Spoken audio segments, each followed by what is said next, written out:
beating Benoit, and we'll see if he can keep it going. Well, I like the angle on the lanes he's playing, Jay. He's got the ideal angle. He's playing out near the channel, going down and in with the ball, and it'll keep him out of trouble.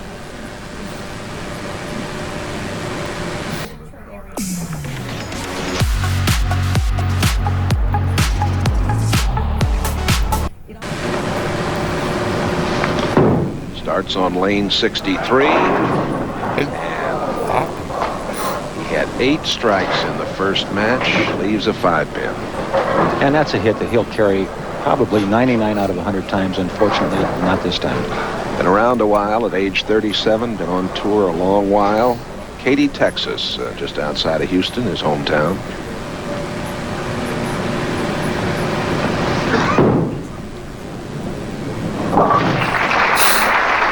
More about it, but McCordic, a real stylist. In fact, 2 very talented people in the world of bowling you're watching right here in this match. McCordic has all the great fundamentals. Marshall Holman has the great release in a very unique style that he is still sliding when he releases the ball. Very few players can do that. Marshall opens with a strike. He can go over $1.5 million in his career, all-time PBA money winner. And there's a good look at the very familiar style, and you see he's still sliding. The ball is long gone. That great wrist rotation, that's what makes the ball hit so hard in the back for him. Holman at age 36 is looking for his 22nd PBA national title, the Medford Meteor.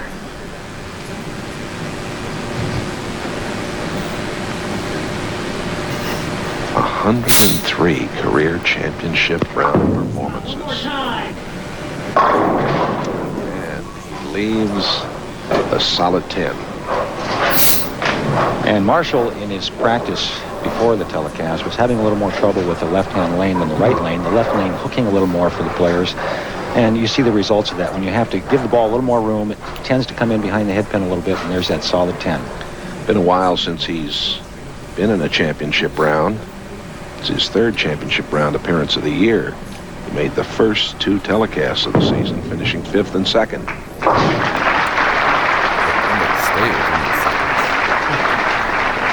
And his last win was the '88 Florida Open. As we mentioned, he can go over the $1.5 million mark in 21. 36 years old. Now here's McCordic.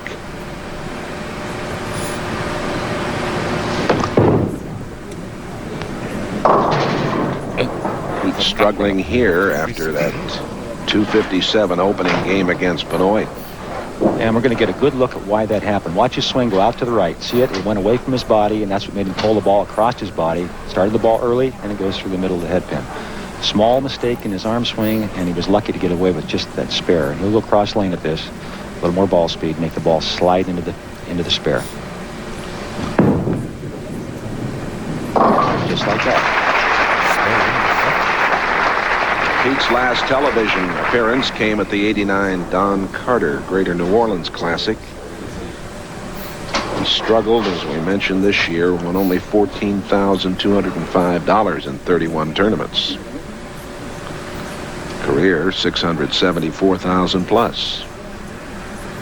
Won the Miller Lite in '88, going for his 3rd title here in Milwaukee today.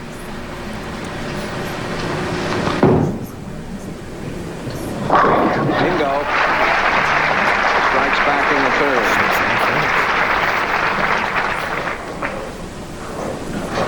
3rd. Watch the swing stay inside this time, go straight on through, and that's the key to his game. His arm swing has to go straight through to the target. If it goes to the right and then comes back to the left, McCordic's in trouble, and if he makes a mistake, that's generally it.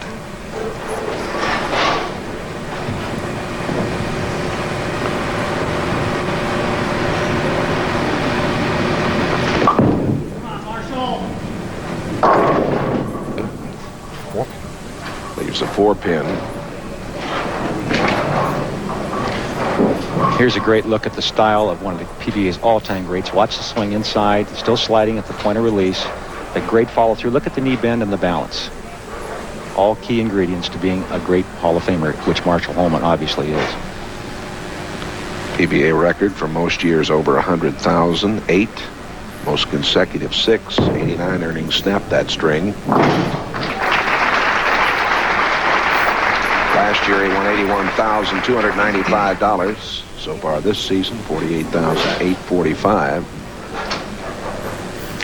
The American Bowling Congress, being the sponsor of this event, wanted to be sure that we had an ideal lane condition as far as the rules and regulations of the American Bowling Congress play go. So when they were, PBA does the lanes still, but when they were doing them, the American Bowling Congress checked them every day to make sure that they met ABC specifications, which I think is great.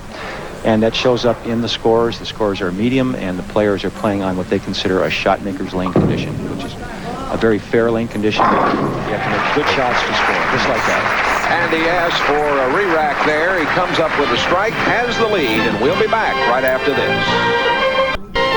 NBC Sports coverage of the PBA Fall Tour is brought to you by the American Bowling Congress, the bowling industry leader since 1895. By Chevy Trucks, more people are winning with the heartbeat of America. And by Kellogg's, the best to you each morning. Marshall Holman with a 3-pin lead. Bowling in the 6th frame. McCordic left a solid 10 in the 5th after striking in the 4th.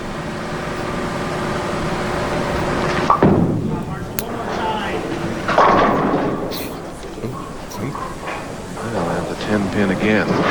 And Marshall's unhappy with the way the pins are being spotted on lane 63. That's kind of obvious. He's used both of his re-racks that he's allowed in one game. PBA rules only allow you to have 2 re-racks, and he's used them both already through 6 frames. And I think something important here is that he's going to finish on that lane in the 10th frame. And if it comes down to that last ball, he may be not very happy if the pins aren't spotted the way he likes them, and he doesn't have a chance to re-rack.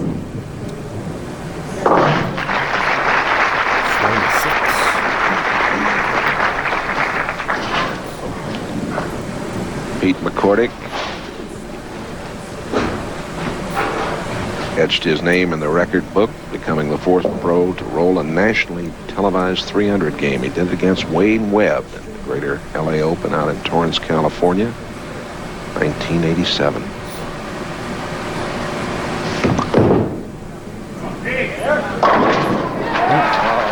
Little help from his friends there. Just a good shot there. A lot of leverage in that shot. What I mean by that is his knee bend. Here's a good look at it. Now watch the knee bend, the balance. He gets the ball well out in front of him. Good extension on the shot. See him follow through that little kick with his legs. That's what gives him that little extra. And he needs to get that 5-pin to take out the 7. Great stylist. He's worked very hard on this game, as hard as anybody out here.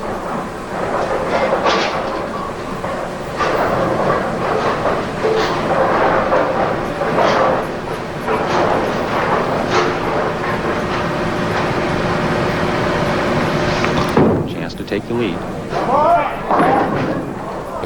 No magic for McCordic there.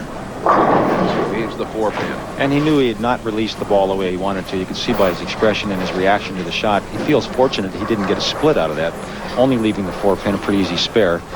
But the players have to be careful. The middle of the lane has a lot of oil in it. If they go cross lane with their spares and they're not careful, they could slide by them, Jay. 16 300 games last week in Chicago. None here in Milwaukee this week. Right. There you go. And McCordic picks up the spare. He's down 2. More action right after this. I see you've selected the ultimate adventure. Vehicle preference? This ain't no powwow. Ow! Ow! Sunday. Tomorrow, NFL Live starts it off at 12:30 Eastern. And O.J. Simpson looks back at his visit this week with U.S. troops in Saudi Arabia. Then many will see the Dolphins going to the Cleveland Dog Pound to take on the Browns. Second half of the doubleheader, the battle for first place in the AFC West, Kansas City and the Raiders. Check your local listings for the game and time in your area. Pete McCordic comes up with a 7-pin in the 9th frame. He has a 10-pin lead. Earl, we go back to the 8th frame. Marshall Holman, and disaster struck here for him. He was in the lead. He was, and he was on a strike, a chance to extend that lead, and look at this. This is something you see very seldom out of a player of his caliber. The ball gets out to the edge of the lane where they normally would trust it and it would hook back. There's more friction there generally. This is, again, American Bowling Congress, lane conditioning. There's no room for error. Holman ended up leaving the 4-pin. McCordic gets the spare in the 9th, cutting down to 7. And Holman is down 10. Holman's high game was 279. McCordic's 269 this week. Marshall here now, 9th frame. He has to strike here to have a chance to really put the pressure on McCordic. Down by 10 pins. He does it. All right, now remember, and I mentioned this earlier, this is the time when you wish you had another re-rack. Marshall will look at the pins, and he'll, if they're a little off spot, and Marshall, you know, he has a tendency to get a little upset about anything at all when he's in a situation like this where he knows he needs a strike. Matter of fact, he was very, very smart there, Jay. He didn't look at the pins. He's just going to get up and bowl. He knows his re-racks are gone. There's no sense even checking him out.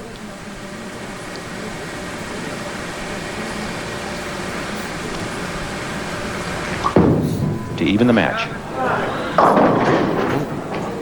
And he has a 4-pin.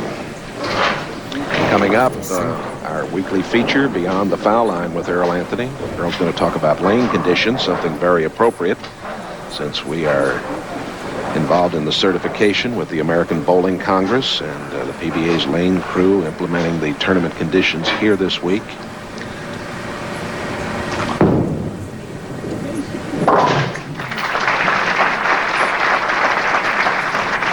All right. Now, it's important right here that Marshall get 10 pins for a score of 196 because Pete McCordic going at a 206 pace, but he's playing that extreme outside angle right near the edge of the lane, and any mistake at all could cost him the match. So Marshall has to fill and hope that McCordic makes a mistake of some kind. If someone of Marshall's caliber can throw it in the gutter, anybody can.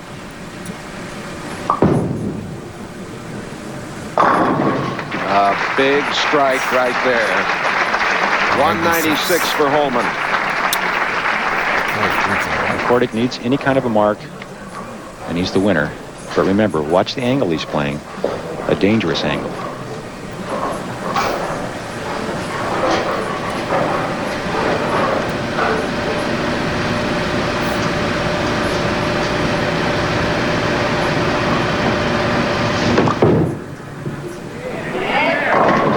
He trusted it. He got it right to the edge, Jay. Takes courage. There's the 4-pin down there. Watch how close this ball gets to the edge of the lane. Here's a good look at it from down beyond the foul line. Here's a look. Watch how close to the edge of the lane. That's almost 0. All right, now cross lane at the spare. Remember, he has to go right at it. It will not hook. Uh-oh. Careful. Oh, my. Whoa. Look at this. Man, Marshall Holman walks away with a victory, 196 to 194. McCordic misses the 4-pin in the 10th frame to hand it to Marshall. And it's a shocker for me, Jay, because early on in his first match, McCordic had trouble with those spares. He barely made them, and here he trusts the ball. There's a good look at it, sliding by the head pin. It just amazes me, and I mentioned he has to go right at it, and I was sure he would throw it hard and straight, and he didn't, and that's a major error. Well, we'll be back as Holman moves on.